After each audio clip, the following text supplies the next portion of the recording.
मंच पर उपस्थित जम्मू कश्मीर के सम्माननीय उपराज्यपाल श्रीमान मनोज सिन्हा जी, मोदी जी की मंत्रिपरिषद में मेरे साथी डॉक्टर जितेंद्र सिंह जी, यहां के लोकप्रिय सांसद श्रीमान जुगल किशोर शर्मा जी, भारत सरकार के गृह सचिव श्री अजय भल्ला जी, सलाहकार उपराज्यपाल श्री राजीव राय भटनागर जी, डॉक्टर अरुण कुमार मेहता, मुख्य सचिव जम्मू और कश्मीर, और आज के कार्यक्रम में उपस्थित प्यारे भाई और बहनों, आप सभी को मेरा नमस्कार। आप भी बैठ जाइए भैया। आज सुबह से जम्मू क्षेत्र के दौरे पर मैं हूं। शुरुआत मां वैष्णो देवी के आशीर्वाद से नवरात्रि के अंतिम दिन यहां आशीर्वाद लेकर आप सबके बीच में आया हूं। और जम्मू ये मंदिरों का शहर है और आज दौरे की शुरुआत माता वैष्णो देवी के मंदिर से हुई है। मेरे लिए बहुत सौभाग्य का विषय है। मित्रों, अभी अभी ही कई सालों से जम्मू क्षेत्र के लोग एक बात की मांग करते थे कि महाराजा हरि सिंह की जयंती पर जम्मू और कश्मीर में छुट्टी रखा जाए, क्योंकि हम सब जानते हैं कि महाराजा हरि सिंह के कारण ही आज जम्मू कश्मीर भारत का अभिन्न अंग बना है। मैं श्री मनोज सिन्हा जी को बधाई देना चाहता हूं कि इन्होंने ये शुभ कार्य की शुरुआत अभी ही 23 सितंबर से शुरू किया है। तो बहुत बड़ा काम उन्होंने किया है। मित्रों, आज मैं जब यहां आया हूं तब मेरी पार्टी के अध्यक्ष, पहले अध्यक्ष डॉक्टर श्यामा प्रसाद मुखर्जी और श्रीमान प्रेमनाथ डोगरा को पूरा देश भूल नहीं सकता, क्योंकि ये दो व्यक्ति न होते तो जम्मू कश्मीर के साथ भारत का जुड़ाव कभी परमानेंट नहीं हो सकता। इसी जम्मू कश्मीर में धारा 370 को समाप्त करने के लिए सबसे पहला बलिदान देने का काम डॉक्टर श्यामा प्रसाद मुखर्जी ने किया। और प्रेमनाथ जी की अगुवाई में यहां पर एक आंदोलन चला, जिसने कुछ और सोचकर बैठी हुई सरकार को झंझोड़ कर रख दिया कि उनकी हिम्मत न चली जो मन में थे वो करने की। और आज ईश्वर कृपा देखिए, मोदी जी ने 370 और 35 को समाप्त कर हमेशा के लिए जम्मू कश्मीर को भारत के साथ जोड़ने का काम किया है। ये दोनों महान विभूतियों ने जिस आंदोलन का नेतृत्व किया था, वो आंदोलन को लॉजिकल एंड तक ले जाने का काम देश के सम्माननीय प्रधानमंत्री, हम सब के नेता आदरणीय नरेंद्र भाई ने किया है। ये तो जम्मू कश्मीर हमेशा विकास से महरूम रहा। मैं तो थोड़ा स्पष्ट बोलने का आदी हूं। पत्रकार टिप्पणी भी करते हैं कि मैं सरकारी कार्यक्रम में राजनीतिक बात करता हूं, मगर मैं राजनीतिक बात नहीं करता। मैं जम्मू कश्मीर की बात करता हूं कि 3 परिवारों के शासन ने जम्मू कश्मीर को देश के बाकी के राज्यों से हजारों किलोमीटर पीछे विकास के मामले में छोड़ दिया था। और ये जो हजारों किलोमीटर पीछे छूटा हुआ जम्मू कश्मीर था, उसको 2014 के बाद नरेंद्र मोदी जी ने आज लगभग सबके बराबर लाने का काम किया है। ये मैं मानता हूं जम्मू कश्मीर के लिए बहुत बड़ी उपलब्धि। 42,000 लोग जम्मू कश्मीर में आतंकवाद की भेंट चढ़ गए थे और दिल्ली में किसी के माथे पर जू नहीं रहे। मामला यहां तक पहुंच गया कि 2-5 लोग गोली से मर जाते थे, अखबार न्यूज नहीं छापता था, क्योंकि उनको लगा है तो होना ही है जम्मू कश्मीर में। आज मैं बहुत संतोष के साथ कह सकता हूं, मोदी जी के नेतृत्व में आज सुरक्षा बलों का संपूर्ण प्रभुत्व आतंकवाद पर आज दिखाई पड़ता है और जम्मू कश्मीर को सुरक्षित करने का बहुत बड़ी उपलब्धि। जिस राज्य में शांति नहीं होती, जिस राज्य में सलामती नहीं होती, वहां कौन इन्वेस्टमेंट करेगा, वहां कैसे उद्योग लगेंगे, वहां कैसे टूरिस्ट आएंगे, वहां स्कूलें कैसे चलेंगी। एक महीने में 200 दिन तक कर्फ्यू रहते थे, 100 हड़तालों का ऐलान होता था। हमारे देश से हड़ताल नहीं ऐलान होता था, किसी और देश से होता था। यहां इसका पालन करने वाले बैठे, उनका महिमा मंडन करने वाली सरकारें थी। आज मैं आप सबके सामने बड़े संतोष के साथ कहता हूं, न हड़ताल देने की हिम्मत है, न पालन करने वालों का महिमा मंडन है। ये परिस्थिति में जो बदलाव है, वो बदलाव नरेंद्र मोदी का मक्कम और मजबूत नेतृत्व के कारण हुआ है मित्रों, और उसी के कारण जम्मू कश्मीर के विकास की एक नींव डालने का काम यहां पर हुआ है। आज के कार्यक्रम का ही उदाहरण लीजिए, 263 परियोजनाएं और करीब करीब 2000 करोड़ की परियोजना। कल मैं कश्मीर जाऊंगा, घाटी में जाऊंगा, वहां पर भी करीब करीब इतने रुपयों की परियोजना का या तो लोकार्पण है या भूमि पूजन है। पहले जमाने में 1 साल का बजट नहीं होता था, यहां हर महीने का कार्यक्रम इतने हजारों करोड़ का होगा। ये जो अंतर है, वो अंतर यहां शांति प्रस्तापित हुई, यहां भारत के साथ जो जुड़ाव का कोई कंफ्यूजन अब नहीं रहा है, इसके कारण ये अंतर आया है। मैं आज जो लोग संसद के अंदर जब धारा 370 का मैं बिल लेकर गया, भाषण कर रहे थे, इससे क्या होने वाला है, मैं उनको कहने आया हूं 27 लाख लोगों को 5 लाख तक का स्वास्थ्य का पूरा खर्चा आज माफ हो गया है, ये धारा 370 के। दलितों को, आदिवासियों को, महिलाओं को उनके अधिकार मिले और 58% स्कूलें और आंगनवाड़ी तो सबकी सब, मगर 58% घरों में नल से जल पहुंचाने का काम ये पहाड़ी क्षेत्र में भी जम्मू कश्मीर में समाप्त हो गया। और हमें भरोसा है, अभी कहा एलजी साहब ने, इसको 100% जल्दी ही कर दे। और मित्रों, ये कल्पना नहीं कर सकते थे कि जम्मू कश्मीर में सर्दी में लाइट बंद न हो। आज जम्मू कश्मीर ने 2 सर्दियां देख ली है जहां 24 घंटा लाइट आप लोगों के घर में है। बहुत बड़ा परिवर्तन है। और मैं इसलिए कह रहा हूं कि डेमोक्रेसी, ये परिवर्तन का स्वागत जब जनता करती है तभी डेमोक्रेसी मजबूत है। जिन 3 परिवारों ने जम्मू कश्मीर के अंदर आतंकवाद, पिछड़ापन और जम्मू कश्मीर के अंदर विकास की जगह अलगाववाद की राजनीति के पौधे को जल डालने का काम किया है, ये 3 परिवारों को पहचानने की जरूरत है। जम्मू ने भी पहचानना चाहिए, घाटी के लोगों ने भी पहचानना चाहिए। और मुझे कोई संकोच नहीं है बोलने में, क्योंकि मैं जो कह रहा हूं वो सत्य है, मैं जो कह रहा हूं वो हकीकत है, इसलिए मैं मुखर कर कहना चाहता हूं। मित्रों, शहरी विकास विभाग की लगभग 14 परियोजनाएं 30 करोड़ रुपए की, ढेर सारा लगभग 402 करोड़ रुपए का 48 सड़कों का निर्माण हुआ है। 168 करोड़ की लागत से जल जीवन मिशन, जो मैंने कहा हर घर को जल पहुंचाना, 41 योजनाएं शुरू हुई है। 1112 करोड़ से जम्मू के हर गांव को रोड से जोड़ने का कार्यक्रम शुरू हुआ है। इस प्रकार के ढेर सारे काम।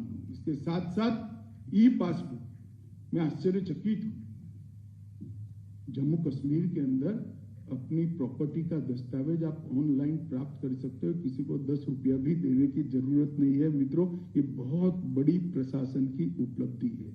और तीनों भाषा में उपलब्ध कराया। तो बहुत बड़ी उपलब्धि। पीएम जय के कार्ड लगभग 77 लाख कार्ड आज देने का काम समाप्त हो गया है। 225वीं सेवा को ऑनलाइन जारी करने का काम आज जम्मू कश्मीर प्रशासन ने किया है। लगभग सौभाग्य के तहत 8,57,00,000 घर ऐसे हैं। आप कल्पना कर सकते थे 8,57,000 घरों में आजादी के 75 साल तक बिजली नहीं पहुंची थी। पहली बार एक छोटा सा लट्टू भी पहुंचाने का काम नरेंद्र मोदी जी ने किया है। हिसाब मांगना चाहिए जम्मू कश्मीर के लोगों ने, जिन्होंने ये 3 परिवारों से जिन्होंने 75 साल शासन किया, क्या किया। आपके बच्चे तो पढ़े इंग्लैंड में, जम्मू कश्मीर के बच्चों का क्या हुआ। 42,000 लोग बलि चढ़ गए, कौन जिम्मेदार है। ये 3 परिवारों का हिसाब मांगने का समय जम्मू कश्मीर की जनता के लिए। Pre matric, post matric, merit cum means अल्पसंख्यकों के लिए लगभग 4,38,000 छात्रों को यहां वजीफा देने का काम हुआ है। अनुसूचित जाति के छात्रों को पहले वजीफा नहीं मिलता था, अब मिल रहा है।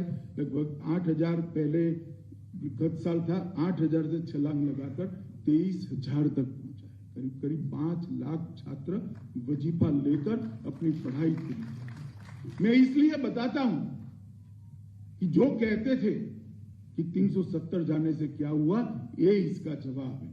1,000 नई पैक्स कोऑपरेटिव सोसाइटी बनना बहुत बड़ी बात है। और जब पैक्स बनता है तब किसान का भला ही होता है। पैक्स बनता है, सरलता से ऋण मिलता है। पैक्स बनता है, भंडारण की व्यवस्था होती है।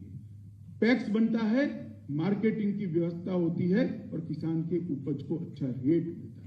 1,000 पैक्स जम्मू कश्मीर जैसे नए छोटे राज्य में बनाना ये बहुत बड़ी उपलब्धि है। 4500 से ज्यादा यूथ क्लबों को बनाने का काम आज यहां पर हुआ है। मैं सब इसलिए कह रहा हूं कि जो विकास करना चाहते हैं वो सिर्फ विकास में श्रद्धा रखते हैं, और जो भ्रष्टाचार करना चाहते हैं उनको विकास से कोई लेन देन नहीं है। इसलिए 370 की आड़ में आज तक, मोदी जी आने तक यहां एंटी करप्शन ब्यूरो ही नहीं था। फारूक साहब मुझे मिल गए एक जगह पे, मैंने बोला जनाब एक बताइए एंटी करप्शन ब्यूरो क्यों नहीं बनाया। तो उन्होंने कहा धारा 370 थी। वो ठीक है, मैंने बोला मगर जम्मू कश्मीर असेंबली तो बना सकती थी। साथ में एक पत्रकार खड़ा कर दे, अपने पैर पर कौन कुल्हाड़ी मारेगा भैया, काहे को पूछ रहे हो। तब जाकर मुझे रहस्य मालूम पड़ा, तब तक तो मैं सोच ही नहीं सकता था। एंटी करप्शन ब्यूरो ही 73 साल तक इस राज्य में नहीं रहा। जिसको करप्शन करना है वो करो, कोई पकड़ने वाला है ही नहीं, कानून ही नहीं। अब इस प्रकार से शासन चलाया जिसके कारण जम्मू कश्मीर का डेवलपमेंट, जम्मू कश्मीर की बात करते, कश्मीरियत की बात करते। पहली बार मोदी जी ने कश्मीरी, डोगरी, उर्दू, हिंदी इसको यहां प्रस्तापित भाषाओं की, शासन की भाषाओं की मान्यता देने का काम किया। जो कश्मीरियत की बात करते हैं उनको मैं बताऊं, आपने अब तक नहीं किया क्योंकि आपके मन में डर था कि भाषाओं में अगर शासन चलेगा तो लोग पढ़ लेंगे तो पूछेंगे तो हमारे पास तो जवाब ही नहीं। तो इससे तो अच्छा है कि अंग्रेजी में चलता रहे। मगर मित्रों, भाषा प्रशासन की अगर स्थानीय होती है तो प्रशासन जवाबदेह बनता है। लोग जब प्रशासन को समझते हैं तो 5 सवाल पूछते हैं, जो भी बैठा है उसको पूछे, और उनका अधिकार है जमहूरियत के अंदर, और ये अधिकार देने का काम नरेंद्र मोदी जी ने किया। मित्रों, आज सबको मैं पूछना चाहता हूं, मन से बताना, मैं देश का गृह मंत्री हूं, आपके सामने खड़ा हूं इसलिए नहीं। पहले आए दिन पत्थरबाजी की घटनाएं होती थी, अखबार वालों ने छापना भी छोड़ दिया था। अब दिखाई पड़ता है कुछ? जरा जोर से तो बोलो, क्यों भाई, अब क्यों नहीं होता है? मोदी सरकार है। करवाने वाले ही वहां बैठे थे, वो चले गए, रोकने वाले अब बैठे हैं, इसलिए नहीं। ये परिवर्तन को समझना पड़ेगा। ये परिवर्तन जब तक हम नहीं समझेंगे कुछ नहीं होगा। वही हुर्रियत है अभी, कुछ नहीं होता सर। ना जुलूस निकल रहे हैं, ना पत्थरबाजी हो रही है, क्योंकि कठोरता के साथ विकास के रास्ते पर नरेंद्र मोदी सरकार आगे जा रही है। हमने सुरक्षा के लिए उच्च सुरक्षा की जेल का निर्माण भी शुरू किया है। आतंकवाद के महिमा मंडन करने वाली पूरी चेन को कठोरता के साथ सब समाप्त करने का काम किया है और आतंकवाद के पर जीरो टॉलरेंस की हमने नीति चुन चुन कर आतंकवाद के समर्थक जो प्रशासन में बैठे थे उनको भी आइडेंटिफाई कर निकालने का काम किया। आज हमारी पुलिस को किसी को पूछना नहीं है कि दहशतगर्द है तो क्या करें। पुलिस को सब प्रकार की छूट है। सरेंडर होता है, माइक में बोलते हैं, सरेंडर होता है तो पकड़कर जेल में डालते हैं, गोली चलाते तो पुलिस भी गोली चलाती। किसी को पूछने नहीं जाना है। और क्यों पूछना चाहिए? दहशतगर्द के लिए जवाब जैसा उसका सवाल है ऐसा ही होना चाहिए। और जम्मू कश्मीर प्रशासन ने एक भी एनकाउंटर ऐसा नहीं है जहां पर पहले उनको सरेंडर करने का मौका नहीं दिया। माइक पर बोलकर उनको सरेंडर करने का मौका देते हैं, मगर जब सामने से गोली आती है तो प्रशासन क्या कर सकता है, पुलिस क्या कर सकती है, सुरक्षा बल क्या कर सकते हैं? कुछ नहीं कर सकते, गोली ही चलानी पड़ती है। और जो सरेंडर होते हैं वो आज भी कानून की परिधि में अपना केस लड़ रहे हैं, प्रशासन भी लड़ रहा है। मित्रों, आतंकवादी घटनाओं में लगभग 54% की कमी आई है। सुरक्षा बलों की मृत्यु में 84% की कमी आई है और रिक्रूटमेंट के अंदर लगभग 22% की कमी आई है। ये आंकड़े मैं इसलिए कह रहा हूं कि हमारा हिसाब मांगते हैं, छुटपुट बयान कर चले जाते हैं, कहीं ना कहीं इंग्लैंड चले जाते हैं, फ्रांस चले जाते हैं, स्विट्जरलैंड चले जाते हैं। गर्मी इनको राज नहीं आती। अब हमारा तो वहां घर ही नहीं है, हम क्या करें? जिनका घर है वो चले जाते हैं। मगर मैं जवाब देने आया हूं कि भला ये पहले क्यों नहीं होता, अब क्यों हो रहा है? इसका जवाब आपने देना चाहिए। तो पथराव की घटना में बहुत बड़ा बदलाव आया है। मोदी जी ने युवाओं के हाथ में पत्थर और AK-47 की जगह कंप्यूटर और रोजगार देकर कश्मीर के युवाओं को आगे बढ़ाया। मित्रों, 50 लाख यात्री सिर्फ जम्मू में आए जनवरी से लेकर, सारे रिकॉर्ड टूट गए। घाटी में भी 6 लाख का रिकॉर्ड था, आज 6 लाख की जगह 22 लाख लोग घाटी में पहुंचे। क्या टूरिज्म से घाटी के युवा का भला नहीं होगा? जम्मू के युवा का भला नहीं होगा? रोजगारी तो यहां के युवा को ही मिलेगी। ये काम नरेंद्र मोदी जी की सरकार ने किया है। वंचितों को अधिकार देने का काम किया है। डोमिसाइल कानूनों में बदलाव लेकर हमने काफी लोगों को अन्याय जो होता था उसमें उनको मदद करने का काम किया है।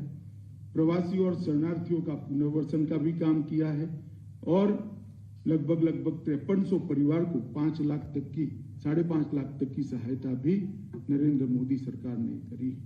जहां तक जम्मू का सवाल है, ढेर सारे विकास के काम हुए। मित्रों, मैं बहुत ज्यादा कहना नहीं चाहता। लगभग प्रधानमंत्री विकास पैकेज में 80,000 करोड़ की लागत से 63 परियोजनाओं का प्लानिंग हुआ है। लगभग हाइड्रो पावर इलेक्ट्रिसिटी में 4,287 करोड़ की लागत से अलग अलग प्रोजेक्ट गति में है। कार कीरू का प्रोजेक्ट गति में है। कार 4600 करोड़ की लागत से चल रहा है।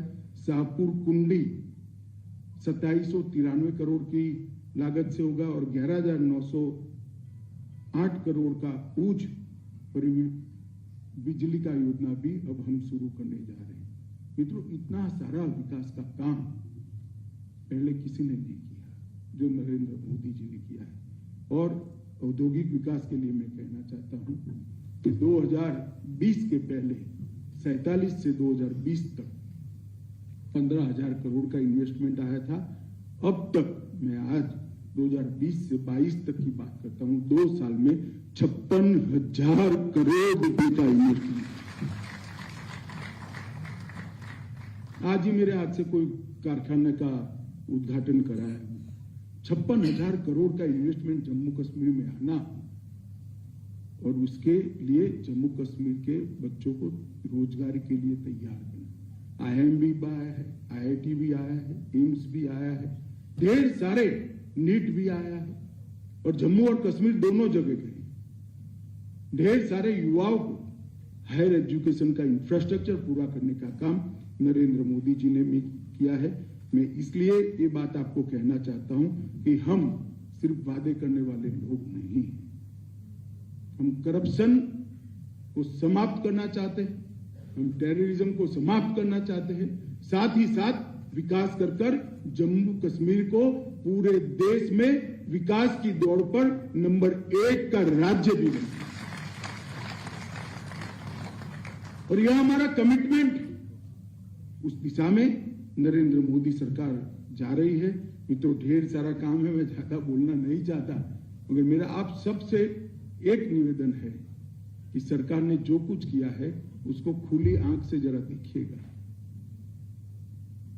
क्योंकि आप खुली आंख से देखकर सरकार के काम के लिए अपना मत बनाओगे तो आने वाली जम्मू कश्मीर की पीढ़ियां फिर से ये 3 परिवारों के शासन में नहीं फंसेगी। ठीक है मेरी बात या नहीं है? तो आंख और कान खुले रखकर देखिए और योग्य निर्णय करिए।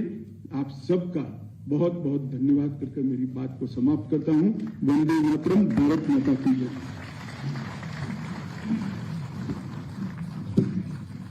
धन्यवाद मान्यवर। मंजिलें उन्हीं को मिलती हैं जिनके सपनों में जान होती है। मंजिलें उन्हीं को मिलती हैं जिनके सपनों में जान होती है। पंखों